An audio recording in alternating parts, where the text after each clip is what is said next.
నాగార్జున, ధనుష్, రష్మిక మందన్న కలిసి నటించిన చిత్రం 'కుబేర'.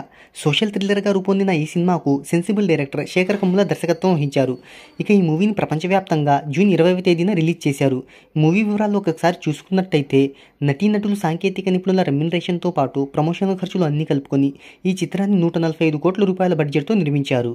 ప్రపంచవ్యాప్తంగా 65 కోట్ల రూపాయల థియేట్రికల్ బిజినెస్ జరిగింది. ఈ మూవీ లాభాల్లోకి రావాలి అంటే 66 కోట్ల రూపాయల షేర్ను, 132 కోట్ల రూపాయల గ్రాస్ వసూలను రాబట్టాలి. నైజాంలో 16 కోట్లు, ఆంధ్రాలో 26 కోట్ల రూపాయలను వసూలు చేసిన ఈ చిత్రం మొత్తంగా తెలుగు రాష్ట్రాల్లో 62 కోట్ల రూపాయల గ్రాస్ వసూలను, 32 కోట్ల రూపాయల షేర్ను వసూలు చేసింది. కానీ ఈ మూవీ ఇంకా ఆంధ్రాలో బ్రేక్ ఈవెన్ అయితే అవ్వలేదు. 12వ రోజు సాధించే వసూలుతో ఈ మూవీ బ్రేక్ ఈవెన్ ఫార్మాలిటీని కంప్లీట్ చేసుకోబోతుందని ట్రేడ్ వర్గాలు చెప్తున్నాయి. కర్ణాటకలో 11 కోట్ల రూపాయలు, కేరళలో 1.5 కోట్ల రూపాయలు, ఇతర రాష్ట్రాల్లో 2.7 కోట్ల రూపాయలు, ఓవర్సీస్లో 32 కోట్ల రూపాయల గ్రాస్ వసూలను రాబట్టింది. ఇప్పటికే ఈ చిత్రం ఇక్కడ అన్ని ఏరియాల్లోనూ బ్రేక్ ఈవెన్ ఫార్మాలిటీని కంప్లీట్ చేసుకుంది. ఈ మూవీ తమిళనాడులో ఇప్పటి వరకు 20 కోట్ల రూపాయలను మాత్రమే వసూలు చేసింది. కానీ ఇక్కడ క్లీన్ హిట్ అవ్వాలి అంటే ఇంకా 6 కోట్ల రూపాయలను వసూలు చేయాలి.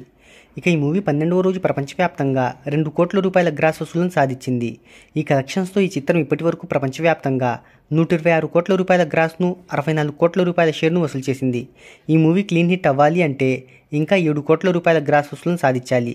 మరి చూద్దాం ఈ మూవీ లాంగ్ రన్లో ఎంతవరకు కలెక్షన్లు సాధిస్తుందో.